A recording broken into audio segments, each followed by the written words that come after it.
आंनि मोनसे गोदान भिडिअआवहाय नोंथांमोन बयखौबो बरायनानै लाग्रोबावबाय। आङो दंफैजाहैबाय दिनै चिरां जिल्लानि सिङाव थानाय आमटेका। बेवहाय दायो मोनसे UPPL नि बिराद गिदिर मोनसे मिटिं जानो थांगासिनो दङ। आं बेवहायनो नोंथांमोननि गेजेरावहाय एसे एक्सप्लर खालामनो सानबाय। ओमफ्राय जाय बिथांमोना राजनितिनि भिडिअखौ नायनो इन्टारेस्टिं मोनदों बिथांमोना आंजों लोगोसे नायलांफाबाय थानो हागोन, आरो जाय बिथांमोना नायनो इन्टारेस्टिं मोनाखै बिथांमोना स्किप खालामनानै दोननो हागोन। बेवहाय आं नोंथांमोननि गेजेरावहाय ओरैबायदि भिडिअ लाबोनो सानबाय जाय बिथांमोना दिनैनि दिनावहाय बा BPFखौ नागारनानै UPPLआवहाय जयनिं जाबाय, बेखौनो आं नोंथांमोननि गेजेराव एसे एक्सप्लर खालामनो सानबागोन। बिदिब्ला भिडिअखौ डिडि खालामाजासे लेट्स गो। हेलिकप्टार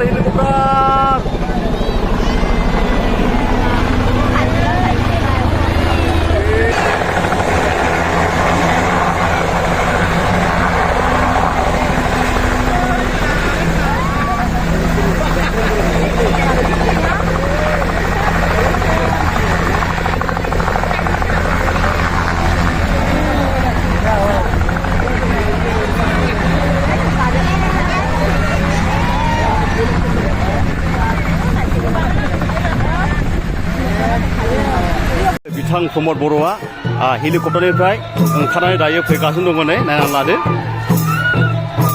बिथाङा नै बिसोरनो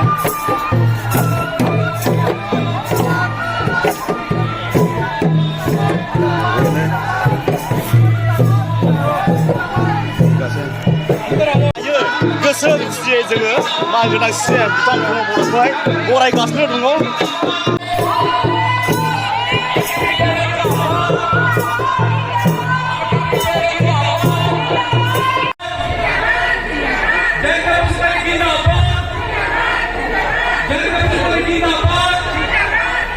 आइजोफोरनि जौगानायनि बाथ्राखौ सानो। जोंनि प्राइम मिनिस्टार बिथाङा जोंनि आबादारिफोरनि जौगानायनि बाथ्राखौ सानो। जोंनि प्राइम मिनिस्टार बिथाङा लाइमोनफोरनि बाथ्राखौ सानो, आरो जोंनि प्राइम मिनिस्टार बिथाङा गोरिब गुन्द्राफोरनि सावस्रिनि देहानि मोजांनि बाथ्राखौ सानो। जोंनि प्राइम मिनिस्टार बिथाङा गासैबो हारि माहारिया जोंनि हादोराव गोजोनै थानांगो बे खोथाखौ बिथाङा सानो। आरो बिनि थाखायनो दिनै सारा भारत नाङैनो मोनसे गोजोन थासारि फैदों। मोनसे समाव जोंनि ओनसोलावबो NDPखौ नागिरनानै आर्मि पुलिस फैयोमोन, बिदा फंबायनिबो बुलायलायनाय जादोंमोन, थासारिया जोबोद गाज्रि जादोंमोन। बे गाज्रि थासारिखौ मोजां खालामनो दिनै जों हादोंब्ला बियो जोंनि प्राइम मिनिस्टार नरेन्द्र मोदी बिथांनि थाखाय। बे गाज्रि थासारिखौ जोङो मोजां खालामनो हादोंब्ला आसामनि चिफ मिनिस्टार बिथांनि थाखाय। बे गाज्रि थासारिखौ जोङो मोजां खालामनो हादोंब्ला जोंनि NDP बिदा फंबाय, एबसुनि बिदा फंबायफोरनि नाजानायजों 2020 मायथाइयाव गोजोन गोरोबथा जानायनि थाखाय। दा बे गोजोन थासारिया फैबाय। मोनसे समाव न'निफ्राय ओंखारनो गियोमोन, आर्मि पुलिसा हमना लांगोन, सोरखौबा गावथारगोन, जेलाव सोगोन। दिनै बेबायदि थासारिफ्रा जोंनि गेजेराव गैला। बे मोजां थासारि फैबाय। दा बेनिखायनो मानगोनां रायजो राजा नोंथांमोन, बड'फाया जि सिन्ताखौ खालामदोंमोन बर' माहारिखौ गेरेमसा माहारि महरै दानांगौ। बे गेरेमसा माहारि महरै दानो थाखाय जोंनि जि सिनायथि, जोंनि थामोनथा, जोंनि राव थुनलाइ हारिमु गासैखौबो जोङो मोजाङै गोख्रों खालामना लाखिनांगौनि थाखाय जोङो मोनसे मोजां थासारि दिनै बानायनो हाबाय। दा बे समाव जोंनि बिदा फंबायफ्रा न'आव फैजोब्बाय, रावबो हाग्रायाव गैला, रावबो पुलिस मिलिटारिजों गावथार जानांगौ गैला, बयबो न'आव फैबाय। दिनै जोङो रोजो रायजो जानो हानायनि मोनसे थासारि फैबाय। बे थासारिखौ गोसोब्ला हाग्रामा महिलारि बिथाङाबो दानो हागौमोन। बे थासारिखौ गोसोब्ला खाम्फा बरगयारि बिथाङाबो दानो हागौमोन।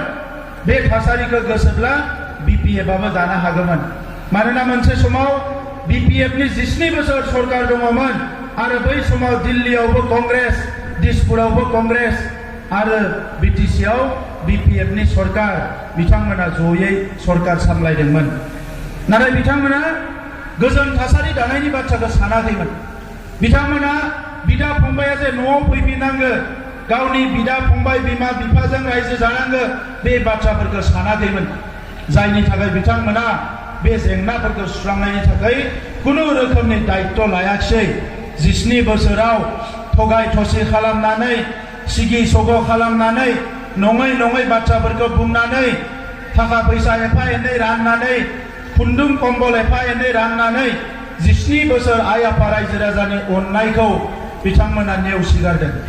दा जायनि थाखाय दिनै जोङो UPPL सरकाराव फैनानै BJPजों लोगोसे जयै सरकार दानानै प्राइम मिनिस्टार आरो चिफ मिनिस्टारजों लोगो लानानै जोंनि ओनसोलाव गोजोन थासारिखौ जोङो गायसननो हाबाय आइ आफा रायजो राजा नोंथांमोन।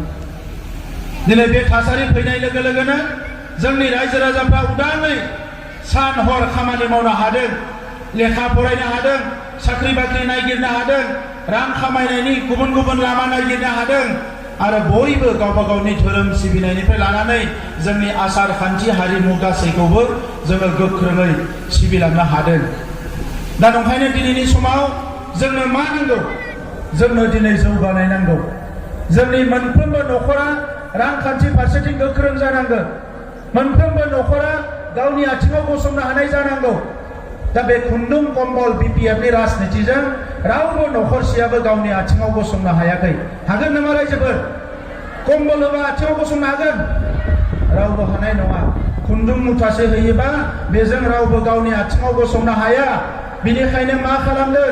जोंनि सरकार फैनाय लोगो लोगो जों दासिम 10,000 सेल्फ हेल्प ग्रुपनो 25,000 रां होदों। 27,000 गोरिब आइजोफोरनो 5,000 रां होदों। 27,000 फरायसाफोरनो जों 5,000 रां होदों। जोङो खुन्दुं कम्बल होआखै। 27,000 बेराम जानाय मानसिफोरनो 5,000 रां होदों। अमा फिसिनायनि मोजां आसनि लाबोदों, बोरमा फिसिनायनि आसनि लाबोदों, जि दानायनि आसनि लाबोदों। फरायसाफोरखौ सरकारि फरायसालि ओरै बाक्सायाव BPF गैला, चिराङावबो BPFआ निरु जाबाय, क'क्राझाराव BPF गैला। दिनै बिनो भटखौ होनानै आद्रि खालामनायनि बादै जेबो गैया। जों 2020 मायथाइयावनो नांगोलनि साजों ट्रेक्टरखौ गाखोनानै होबाय। नांगोलनि साजों ट्रेक्टरा गाखोबाय। दा नांगोलनि साजों ट्रेक्टर गाखोयोबा मा जागोन रायजोफोर? ट्रेक्टरा गिलिरसिन नङा होमबा? नांगोलनि साजों ट्रेक्टरा गाखोयोबा आरो नांगोला थावरिनो हाला, बियो फिनिश जाबाय। दा ओंखायनो दिनै अरुणोदय मोनदों, रेशन कार्ड मोनदों, जल जीवन मिशननि दै फैदों, फरायसाफोरा स्कलारशिप मोनदों। गोबां मोजां थासारि आइजोफोरनि थाखाय जोङो हेन्डलुमनि माखासे हेन्डलुम मिशनजों उइभिंनि सेन्टारफोर बानायगासिनो दङ। এই সময়ত মই এই কথাই ক'ব বিচাৰিছো, আজি যে শান্তি নিৰাপত্তা আহিছে, এই শান্তি নিৰাপত্তা হাগ্ৰামা মহিলাৰী আৰু BPF আনিব পাৰিলেহেঁতেন যদি চিন্তা কৰিলে হয়। এই সময়ত 17 বছৰ বিটিআৰ অঞ্চল ৰাইজে নাঙলত ভোট দিছে, BPFক ভোট দিছে। কিন্তু 17 বছৰত হত্যা, হিংসা, ধন দাবী, লুণ্ঠন, বিভিন্ন বেয়া পৰিৱেশ আছিলে। এই পৰিৱেশটো ভাল কৰিবলৈ হাগ্ৰামা মহিলাৰী BPFে চিন্তা নকৰিলে। মাইনৰিটি মানুহবিলাকক ক'লে, অনাবড়ো মানুহবিলাকক ক'লে UPPL চৰকাৰ আহিলে আপোনালোকক খেদি পঠাব, আপোনালোকক মাটি নিদিয়ে, আপোনালোকক একো অধিকাৰ নিদিয়ে BPFে কৈছিল। কিন্তু মই আজি আপোনালোকৰ আগত ক'ব বিচাৰিছো, 17 বছৰত BPFে 15,000 মানুহৰে মাটিৰ সমস্যা সমাধান কৰিছিল। আমি 3টা বছৰত UPPL BJP চৰকাৰে 1,14,000 পৰিয়ালৰ মাটিৰ সমস্যা সমাধান কৰি দিল। 15 বছৰত BPFে মাত্ৰ 39,000 ঘৰ বনাব পাৰিছিলে। আমি 3টা বছৰত 2 লাখ গৰীব মানুহৰ ঘৰ বনোৱা হৈ গ'ল। আজি আপোনালোকে ৰেচন কাৰ্ড পাইছে। মুখ্যমন্ত্ৰী ডাঙৰীয়াই ঘোষণা কৰিছে, যিসকলৰ ৰেচন কাৰ্ড আছে, বেছিভাগৰ ৰেচন কাৰ্ড দङ। কিমানৰ ৰেচন কাৰ্ড আছে? আকাইছিয়া ৰেচন কাৰ্ড কিমান আছে? বা চবৰ আছে ডাউন। যিমানৰ ৰেচন কাৰ্ড আছে চবে এটা অৰুণোদয় পাব। বইনोबो मोनसे অৰুণোদয় होनाय जागोन। অৰুণোদয় মানে 4,1200 পার মান্থ। 4,1200 मोननाय माने गामियाव संख्रि बानलुनि खरस जाखायो। दा बयबो मोननो थांगासिनो दङ। যার রেশন কার্ড আছে 4টা লাভ হবলৈ গৈ আছে। 4 লাখ কৈছে মোক সাহিপুর মালিভিটা আৰু বান প্ৰটেকশন লাগে কালামাটি। যোৱাবাৰ আমি যোৱাটো নহয় জানো? যোৱাবাৰ কালামাটিত মই ডাইৰেক্ট নিজেও গৈছো। ট্ৰেক্টৰ চলাই গৈছিলোঁ না কালামাটিত বনাইছিলোঁ, কিন্তু কিবা কাৰণত ভাঙি গৈছে। এতিয়া এই দুটা প্ৰটেকশ্যন বান্ধ এই বাৰিষা যোৱাৰ লগে লগে আমি কাম আৰম্ভ কৰিম। মুঠতে নিচিমা অঞ্চলৰ ডেভেলপমেণ্ট আমাৰ হাতত আছে। এতিয়া নিচিমাত MCL এজন BPF-ৰ জেমছ হয়নে? যোৱা 3টা বছৰত আমাৰ নিৰ্মল দাই যিমান ৰাস্তা বনাব পাৰিছে, যিমান অৰুণোদয় দিব পাৰিছে, যিমান সেলফ হেল্প গ্ৰুপৰ পইচা দিব পাৰিছে, যিমান ধৰ্মীয় অনুষ্ঠানত আজি পইচা দিব পাৰিছে, জেমছে এটাও কাম কৰিব পৰা নাই। কাৰণটো কি জানে? BPF-ৰ চৰকাৰ দিল্লীতো নাই, দিছপুৰতো নাই, কোকৰাঝাৰতো নাই আৰু নাহে। অহা নিৰ্বাচনত নাঙলৰ ছবি লৈ ভোট ইলেকশ্যন খেলিবলৈ মানুহ নাহিব। আৰু আপোনালোকে চাই থাকলৈকে যিমানখিনি নিচিমাৰ ডেভেলপমেণ্ট কাম কাজ আছে, গাঁওবাই চাই বড়ো ইয়াতে ইনচাৰ্জ হৈ থাকিব। ঠিক আছে? আপোনালোকে তেখেতক লগ কৰি কি কমপ্লেইন আছে, কি লাগে চব দিব পাৰে, মই দায়িত্ব দিলোঁ। ঠিক আছে? गोजोन्थों, धन्यबाद। दायो जयनिं हाबाफारिया सोलिनोसै।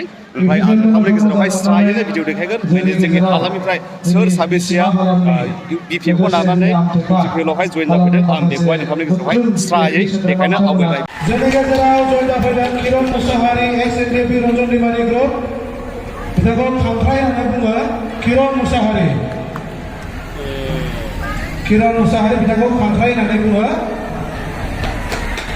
XNDP जोंनि गेजेराव क्रिस्मेल इस्लारि, क्रिस्मेल रन्जन दैमारि फेक्सननि सोद्रोमा बिथांमोन बयखौबो जोंनि दिनै UPPL-आव बरायना लाबाय। बयबो खेबसे गोबारै आखाइ खबरै खालामनो थाबाय।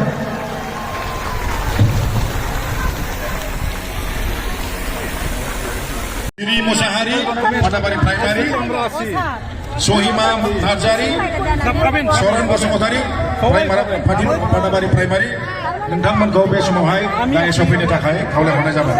लोगोसे नांगलबांगाफोरा अल्ताफ हुसैन, साहिब आली, नांगलबांगा प्राइमारी, আপোনালোকে ওচৰত আহি পেলাই যেন না দিব ओरै लाबोना खबर फैदो नोंथांमोना पादाबारि प्राइमारि हेमानि बसुमतारी, अननानै प्राइमारि बिसिडिसि नोंथांमोना हेल्प खालाम। जिरि मुसाहारि, जया ब्रह्म, प्रेमिला बसुमतारी, लावगि ब्रह्म दंबायो नामा?